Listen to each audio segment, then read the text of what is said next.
One important and arguably neglected theme in Holocaust research has to do with resistance.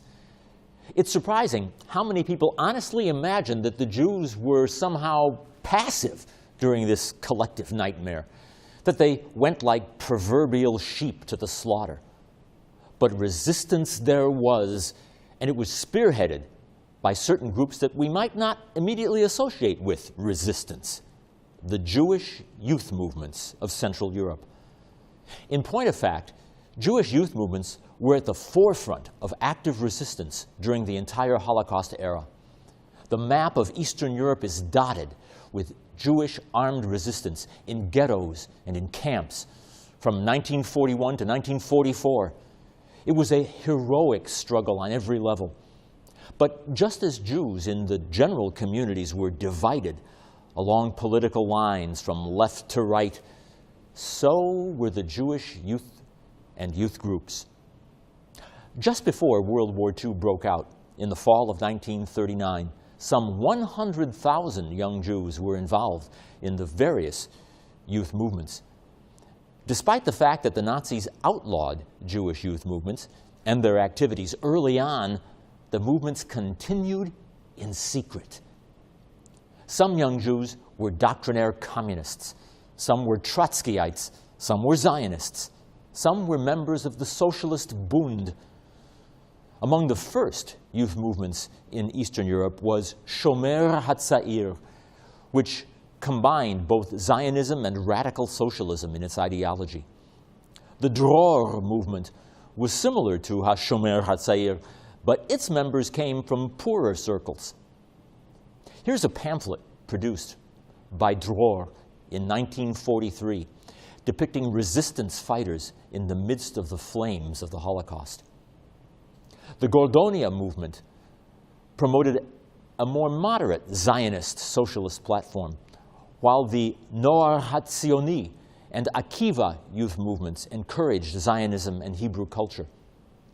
Moving to the right wing of the political spectrum, there was a Zionist group called Beitar, named after the last stand of the anti-Roman freedom fighters of the 2nd century of the Common Era. Here's a Beitar rally in 1933. Many of the Zionist movements, except Beitar, were connected to specific kibbutz, or collective settlement movements in Palestine, and part of their ideological base involved sending members to settle in Palestine. Many of them participated in agricultural training programs in preparation for their relocation. The connection between the members of these movements was strong, and so was their belief that they were preparing for something of great importance. This attitude was probably one of the reasons that youth movement members, despite their age, took a leading role in resisting the Nazis. After Germany invaded Poland, signaling the beginning of the war, many youth movement leaders fled the cities of western and central Poland for Soviet-held eastern Poland and still neutral Lithuanian Vilna, hoping to make it from there onto Palestine. But it wasn't long before some of the youth movements decided to send a number of their senior members back to German-occupied territory to help their fellow young people trapped by the Nazis and reorganize them for a viable existence as secret underground organizations. Of course, they didn't know and couldn't know that Adolf Hitler planned murder for all of them.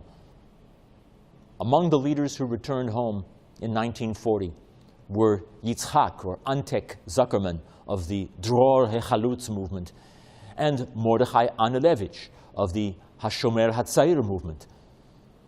There were others who remained in Lithuanian Vilna, and some managed to flee to the USSR.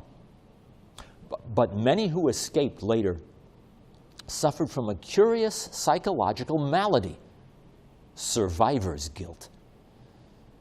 As for those back in Poland, there were two things that united them. Most importantly, they had a Zionist ideological base. They were a dispersed people who had to remain together. And the leaders needed to remain with their followers. Underground papers were circulated, and there were many discussions about Palestine, Marxism, and so on. Over time, the only thing left to unite them was a sense of solidarity among those who had survived. And that gave them the psychological support system that they needed to overcome all kinds of hardship. The other aspect of their unity involves a psychological base. The group became their family, which was all the more important since many members of their own families had by now disappeared. It was then that the concept of resistance was born. After all, you don't fight the strongest army in Europe unless you well know that you're going to be killed anyway. By now, they just wanted to register a moral protest, a great national statement, leading eventually to the Warsaw Ghetto uprising. And once they realized what was really happening all around them, once they got the big picture regarding the extermination of the Jews of Europe, their resistance stiffened all the more. The youth movements in the ghettos of Poland embarked upon various activities, such as organizing study courses, seminars, and ideological workshops. They were also in charge of publishing underground newspapers.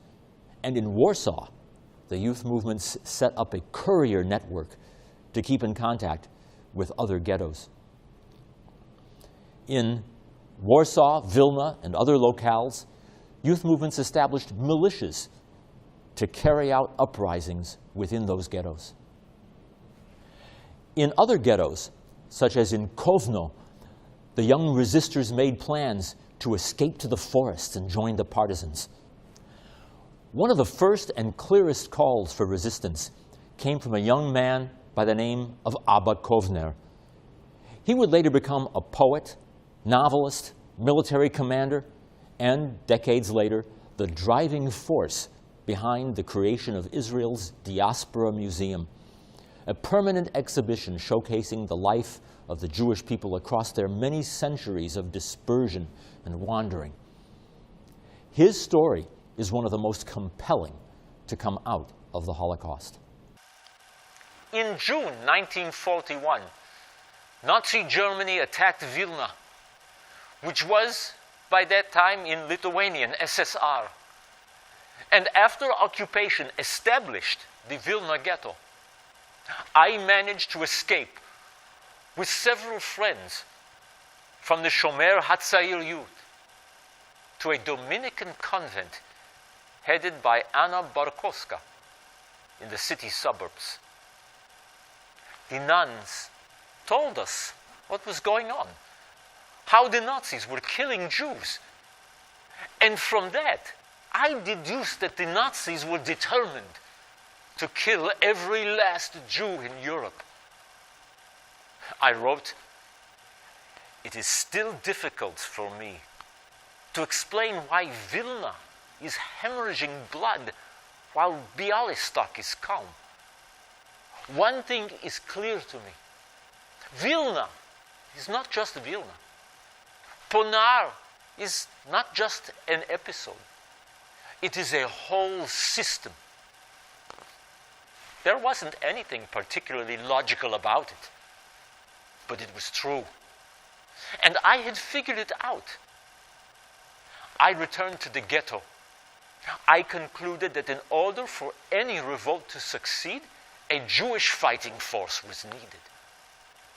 And so I decided to form an underground. We often used girls as couriers because they would not be suspected. We made alliances with the Bund and the Young Communists. With the help of a group of nuns and the Marxist youth movement, we received weapons.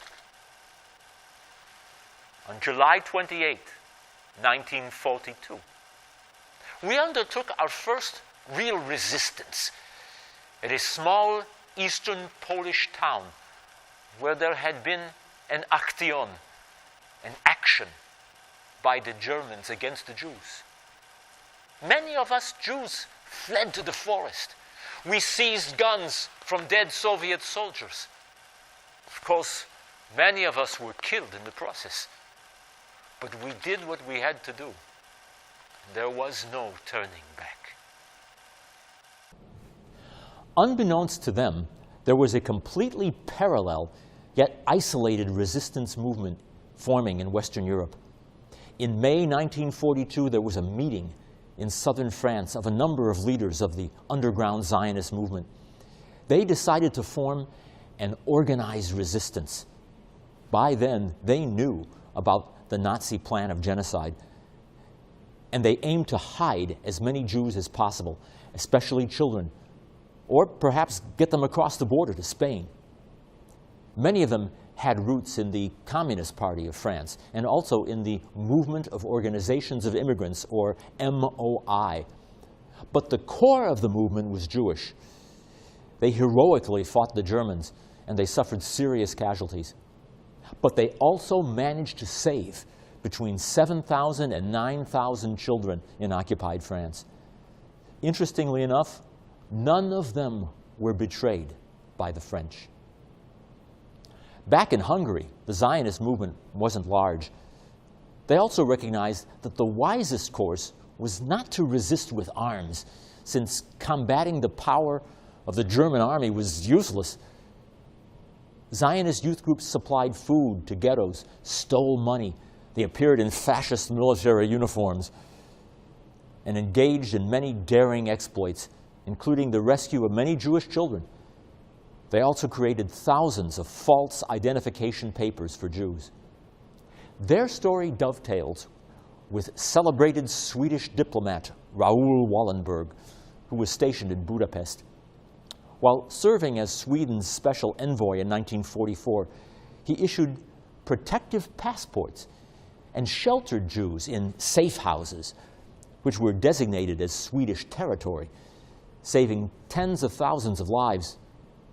On January 17, 1945, during the siege of Budapest by the Red Army, Wallenberg was detained by Soviet authorities on suspicion of espionage and subsequently disappeared. He was later reported to have died in July 1947 while imprisoned by communist authorities and KGB secret police. But Abba Kovner, for his part, was subsequently consumed with guilt. He remarked, "I don't know whether I should be remembered as a fighter of Germans or a betrayer of my mother, who could not escape with me as I went off to fight with the underground."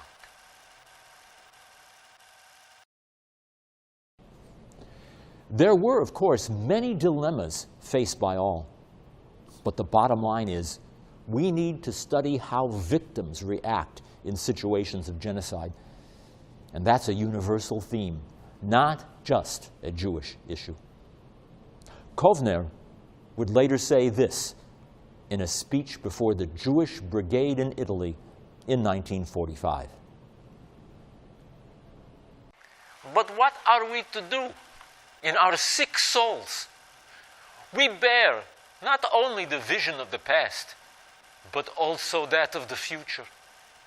And we feel with all our senses the breath of the approaching slaughtering knife.